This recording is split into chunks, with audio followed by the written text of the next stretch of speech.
Welcome to Magic Arcanum. I'm Ryan Gomez. Behind the scenes is Nicole Burdick, and we're so glad you're here because it's story time. It was my birthday recently, for anyone keeping track, and I got to celebrate by playing a lot of Commander with my usual playgroup, which includes Nicole, my brother Keith, and our friend Dan.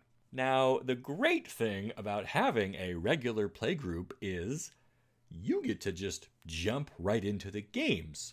You already know what type of deck everyone plays, and your vibes are pretty much aligned, so you get to focus on just having fun, which I'm told is the whole point of this format. But not everyone has a regular playgroup, or sometimes you're playing with new people, in which case you might lean on what is called Rule Zero.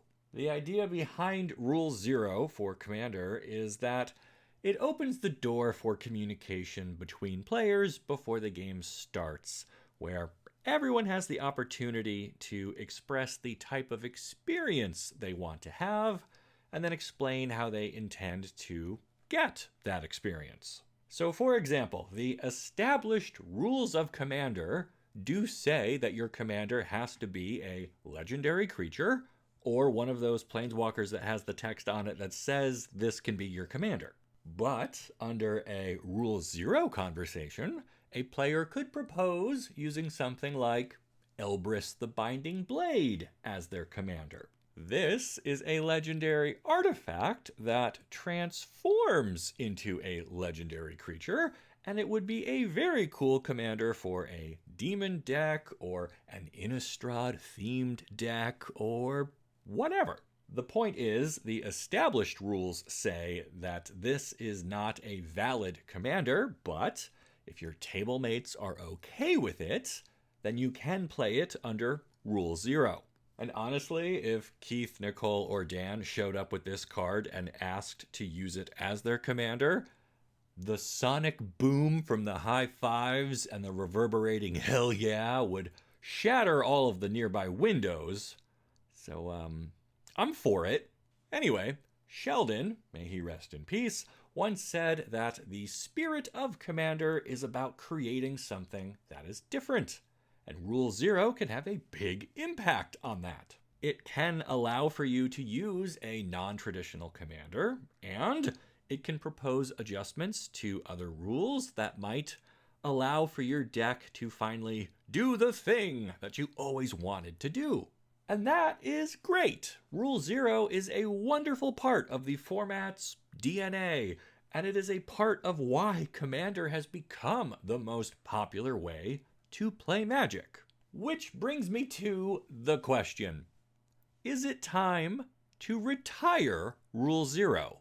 Now, I just said this rule is wonderful and helps keep the format accessible and healthy and fun, so why would I propose getting rid of it? Well, I'm not. By retiring Rule Zero, we can actually replace it with something even better, something more useful and more appropriate, something I'm calling my deck's story. I mean, this is Magic Arcanum after all, and we're all about stories here, so it makes sense. And think about it. The goal of Rule Zero, plainly, was to make sure all players in a group are on the same page. And what better way to do that than by telling your deck's story? Let's go back to our Elbrus example. Right now, you would come up to the table and say something like, under Rule Zero, I would like to use this legendary artifact as my commander instead of a legendary creature because I think it would be fun and cool. Is that okay?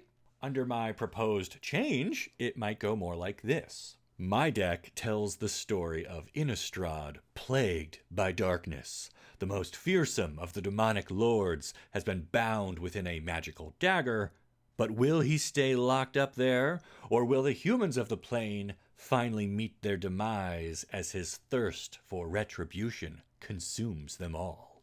A pitch like this explains what rule you are asking to bend and why, and it gives other players some idea as to the tone and relative strength of your deck. This helps get everyone on the same page, like I said, while also opening the door for creating something different, which is the goal of the format, remember. My deck tells the story of Dack Fayden, the greatest thief in the multiverse, who is attempting to locate and steal your deck's most valuable trinkets and treasures.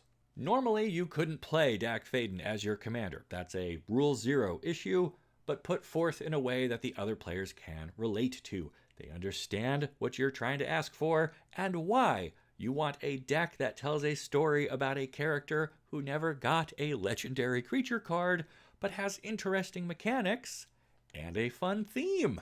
At the height of her power, Atraxa was entrusted with being the voice of the Praetors, and she comes before you now to offer a challenge.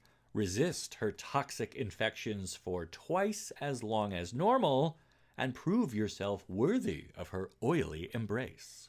Poison is a controversial mechanic in Commander because it doesn't scale well with the increased life totals, but using the story of your deck, you can propose doubling the amount it takes to kill someone, which might make a Phyrexian-themed Proliferate deck something your table actually enjoys playing against, or at least tolerates.